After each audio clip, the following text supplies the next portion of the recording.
नमस्कार, SPT news में आपका स्वागत है। पेश है 28 जनवरी रविवार सुबह 6:15 बजे राजस्थान की बड़ी खबरें। पीएम नरेंद्र मोदी ने शनिवार को एनुअल एनसीसी पीएम रैली में परेड की सलामी ली। कल कर्तव्य पथ पर हमने देखा कि ये सेलिब्रेशन महिला केंद्रित था और हमने दुनिया को दिखाया कि भारत की बेटियां कितना अद्भुत काम कर रही हैं। हमने दिखा दिया कि भारत की बेटियां हर क्षेत्र में नई ऊंचाइयां हासिल कर रही है। एक पूर्व एनसीसी कैडेट होने के नाते जब भी मैं आपको संबोधित करने आता हूं, मुझे अपने अनुभवों और यादों का फ्लैशबैक मिलता है। एनसीसी कैडेट एक भारत श्रेष्ठ भारत की भावना का प्रतीक है और आप सभी भारत के अलग अलग क्षेत्रों से यहाँ आए हैं और मुझे खुशी है कि मैं पिछले वर्षों में एनसीसी रैलियों का कद भी बढ़ा है। असम के बाद राहुल गांधी की भारत जोड़ो न्याय यात्रा पश्चिम बंगाल में एंट्री कर चुकी है। इस बीच कांग्रेस अध्यक्ष मल्लिकार्जुन खड़गे ने यात्रा में किसी तरह की बाधा या परेशानी न हो, इसके लिए पश्चिम बंगाल की मुख्यमंत्री ममता बनर्जी को लेटर लिखा है। खड़गे ने लेटर में ममता से कहा है कि आपको पता ही होगा कि आपके पड़ोसी राज्य असम में न्याय यात्रा को रोकने की कोशिश की गई है और अब यात्रा अगले कुछ दिनों में बंगाल से होकर गुजर रही है। मुझे अवगत कराया गया है कि कुछ शरारती तत्व फिर से यात्रा में बाधा बन सकते हैं। राहुल गांधी के नेतृत्व में 14 जनवरी को मणिपुर से शुरू हुई यात्रा सुबह असम से पश्चिम बंगाल के कूच बिहार जिले में प्रवेश कर गई। राजस्थान के शिक्षा मंत्री मदन दिलावर ने कहा कि स्कूलों में टीचर्स ने गलत आचरण किया तो उनके खिलाफ सख्त कार्रवाई की जाएगी। प्रॉपर्टी पर बुलडोजर चलाया जाए, चाहे मुझे फांसी हो जाए। उन्होंने कहा कि स्कूली शिक्षा के पाठ्यक्रम की भी समीक्षा की जाएगी। अकबर महान था, ये बच्चों को नहीं पढ़ाया जाएगा। शिक्षा मंत्री शनिवार सुबह 11 बजे कोटा के महावीर नगर स्थित राजकीय बालिका स्कूल में साइकिल वितरण कार्यक्रम में संबोधित कर रहे थे। उन्होंने कहा कि बहुत दुख होता है कि हमारी उस प्रतिज्ञा का क्या हुआ जिसमें हम गुरु शिष्य की बात करते हैं, कहते हैं कि सभी देशवासी मेरे भाई बहन हैं। अगर कोई शिक्षक ही ऐसा व्यवहार करेगा तो वह कैसा शिक्षक है। पंक्ति में खड़े अंतिम व्यक्ति को न्याय दिलाने के ध्येय वाक्य के साथ बीकानेर रेंज पुलिस ने नवाचार किया है। पुलिस के पास हर दिन सैकड़ों शिकायतें आती है जिनका निस्तारण लंबे समय तक नहीं हो पाता है और शिकायतकर्ता सुनवाई नहीं होने पर मुख्यालय पहुंचता है। अब बीकानेर रेंज पुलिस महानिदेशक ओम प्रकाश ने इसका तोड़ निकाला है। आईजी ने एक ऐसा ऐप बनाया है जो शिकायत का पूरा डेटा संग्रहित रखेगा। आईजी और एसपी के पास सिग्नल जाएगा और इस पर आईबी को तलब किया जाएगा। यह ऐप शिकायत निगरानी प्रणाली के तहत काम करेगा। सीएमएस पर आईजी कार्यालय की साइबर सेल निगरानी रखेगी। प्रदेश में इस तरह का यह पहला प्रयास है जो पीड़ित को राहत देगा। पहले चरण में ऐप पुलिस कर्मचारियों और अधिकारियों के लिए सुलभ होगा और इसके बाद आमजन इसमें शिकायत खुद दर्ज कर सकेंगे। प्रधानमंत्री नरेंद्र मोदी की पत्नी जशोदाबेन अपनी निजी यात्रा पर चित्तौड़गढ़ पहुंची। उन्होंने यहां चित्तौड़गढ़ दुर्ग का भ्रमण किया और एक सामाजिक प्रोग्राम में भी भाग लिया। चित्तौड़गढ़ से वो उदयपुर के लिए रवाना हो गई है, जहां से वो ऊंझा गुजरात जाएंगी। इस दौरान उन्होंने विजय स्तंभ के आर्किटेक्चर की काफी तारीफ की और मीरा मंदिर में भी काफी समय बताया। जशोदाबेन आज चित्तौड़गढ़ पहुंची हैं। वे कोटा से रात को रवाना होकर भीलवाड़ा जिले के डाबी गांव में रुकी। यहां वे एक निजी होटल में भी रुकी। जशोदाबेन अपने भाई, उनके बेटे बहू और उनके बच्चों के साथ पहुंची थी। यहां वे अपनी निजी यात्रा पर आई थी।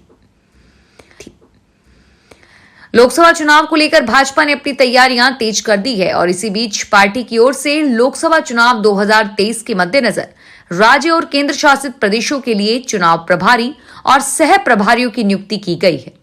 भाजपा की ओर से जारी प्रभारी और प्रभारी की सूची में जहां पश्चिम बंगाल में 3 प्रभारी और सह प्रभारी नियुक्त की गए हैं, वहीं उत्तर प्रदेश जैसे बड़े राज्य में सिर्फ एक व्यक्ति को जिम्मेदारी सौंपी गई है। राजस्थान में दौसा जिले की महवा थाना की डीएसटी एवं साइबर सेल की टीम ने 1 करोड़ रुपए के मिल्क पाउडर धोखाधड़ी मामले को मात्र 10 दिन में ही खुलासा करते हुए अंतर्राज्यीय मेवात गिरोह के 4 सदस्यों को गिरफ्तार किया है। इस मामले में मेवात गिरोह के 4 सदस्य अकरम मेव, साबिर मेव एवं जुबेर मेव निवासी थाना बिछोर जिला एवं नूह मेहत साजिव मेव निवासी नूह मेवात हरियाणा को गिरफ्तार किया है। भाजपा के भरतपुर, सवाई माधोपुर, करौली, धौलपुर क्लस्टर प्रभारी राजेंद्र राठौड़ ने कहा कि कांग्रेस के लगभग 1 दर्जन नेता भाजपा के संपर्क में हैं। उन्होंने कांग्रेसी नेताओं को लेकर बयान दिए। बता दें कि बीजेपी ने आगामी लोकसभा चुनाव की तैयारियां शुरू कर दी है। भाजपा नेता राजेंद्र राठौड़ को एक कलेक्टर का प्रभारी बनाया गया है, जिसमें 3 लोकसभा सीटें भरतपुर, सवाई माधोपुर, करौली, धौलपुर आती हैं। यहां उन्होंने भाजपा नेता और कार्यकर्ताओं की बैठक ली। राजस्थान के स्कूलों में सूर्य नमस्कार के बाद अब विदेशी वस्तुओं का भी इस्तेमाल नहीं होगा। अब दोनों विभागों में केवल स्वदेशी निर्मित वस्तुओं की ही खरीद की जाएगी। शिक्षा एवं पंचायती राज मंत्री मदन दिलावर ने कहा कि मैंने विभाग के अधिकारियों से कहा है कि हमारे विभाग में छोटी से छोटी और बड़ी से बड़ी वस्तु की भी खरीद की जाती है। अगर कोई ऐसी वस्तु है जिसकी खरीद करना आवश्यक है और उसका निर्माण भारत में नहीं होता, तो ऐसी स्थिति में मंत्री स्तर पर अनुमति लेकर ही उस सामान की खरीद की जा सकेगी। उदयपुर की 93 वर्ष पुरानी संस्था विद्या भवन सोसाइटी में इंजीनियरिंग कॉलेज खोलने की तैयारियां की जा रही है। यह बात सोसाइटी के नवनिर्वाचित अध्यक्ष डॉक्टर जितेंद्र कुमार ताइलिया ने कही। उन्होंने कहा कि शताब्दी की ओर अग्रसर विद्या भवन अपने मूल्यों व सिद्धांतों पर नवनिर्माण की तरफ बढ़ेगा। उन्होंने विद्या भवन के नर्सरी स्कूल सहित तीनों senior secondary, degree college, BEd college, polytechnic, KV शिक्षा संदर्भ, प्रकृति साधना केंद्र को बहुत विशिष्ट बताया। ताइलिया ने कहा कि सभी इकाइयों में और अधिक गुणात्मकता लाई जाएगी। टोंक में भाजपा के गांव चलो अभियान व नारी शक्ति वंदन अभियान की संयुक्त कार्यशाला सांसद निवास पर हुई। मुख्य वक्ता मोतीलाल मीणा ने केंद्र एवं राज्य सरकार की योजनाओं को ग्रामीण तक लाने व वंचित वर्ग व महिलाओं को लेकर प्रधानमंत्री के संकल्प को संगठन के माध्यम से पूरा करने का आह्वान किया। उन्होंने कहा कि राष्ट्रीय ग्रामीण आजीविका मिशन को जमीन पर उतारने के लिए महिला समूह को राजीविका एवं केंद्र सरकार के सहयोग से जमीन स्तर पर जोड़ा जा रहा है। ये सखी प्रमुख मोदी के 2 करोड़ लखपति दीदी के वादे को पूरा कर रही हैं। सवाई माधोपुर के चौथ का बरवाड़ा कस्बे में स्थित चौथ माता का लक्की मेला शनिवार से शुरू हो गया है। यहां मेला कैंप पर पंचायत की साधारण सभा की बैठक हुई, जिसमें बैंड बाजों के साथ चौथ माता के चोला चढ़ाया गया। यहां शनिवार को दोपहर बाद से ही पैदल यात्रियों के आने का सिलसिला शुरू हो गया। पैदल यात्रियों के लिए माता के भक्तों की ओर से जगह जगह भंडारे भी लगाए गए हैं। कोटा में कोचिंग स्टूडेंट्स को तनाव से बचाने के लिए डिनर विद कार्यक्रम की शुरुआत की गई है और इसी बीच 26 जनवरी की रात Kota collector doctor Ravindra Goswami Kunhadi landmark स्थित रेजिडेंसी हॉस्टल में पहुंचे और यहां उनके साथ पहले गाना गाया और फिर डिनर किया।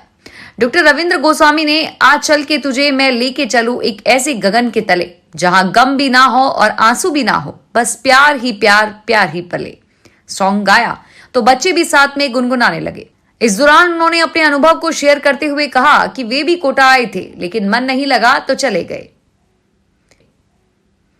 उत्तर पश्चिमी रेलवे के जोधपुर मंडल रेलवे अस्पताल में डीआरएम पंकज कुमार सिंह ने नवीनीकृत मातृत्व व महिला सर्जिकल वार्ड का उद्घाटन किया। अस्पताल अधीक्षक डॉक्टर ए वासुदेवनन ने बताया कि डीआरएम के निर्देश पर अस्पताल की प्रथम मंजिल पर मातृत्व व महिला सर्जिकल वार्ड का करीब 10 लाख के रुपए से नवीनीकरण मॉडल तैयार करके उसे सुसज्जित व वातानुकूलित बनाया गया है। शुक्रवार को डीआरएम पंकज कुमार सिंह ने मंडल के वरिष्ठ अधिकारियों व चिकित्सकों की मौजूदगी में इस वार्ड का उद्घाटन किया। धौलपुर में राजाखेड़ा क्षेत्र के भसई घियाराम में संचालित राशन की दुकानों पर लगातार गड़बड़ी की शिकायतों के बाद अब जिला प्रशासन हरकत में दिखा। जिला रसद अधिकारी ने भाजपा नेता शिवशंकर परिहार की मांग पर स्थानीय प्रशासन को 3 दिन में सभी राशन दुकानों के निरीक्षण कर रिपोर्ट भेजने के निर्देश दिए हैं। गौरतलब है कि ग्राम पंचायत भसई घियाराम के राशन डीलर ने राशन वितरण में गंभीर अनियमितताएं करने संबंधी शिकायतों की तब तहसीलदार राजाखेड़ा ने जांच की तो वहां गड़बड़ी मिलने पर प्रशासन के कान खड़े हुए। स्थानीय नागरिकों का आरोप है कि क्षेत्र के सभी राशन डीलर ही गड़बड़ियां कर लोगों को परेशान कर रहे हैं। फिलहाल इस बुलेटिन में इतना ही और फिर हाजिर होंगे तमाम बड़ी खबरों के साथ।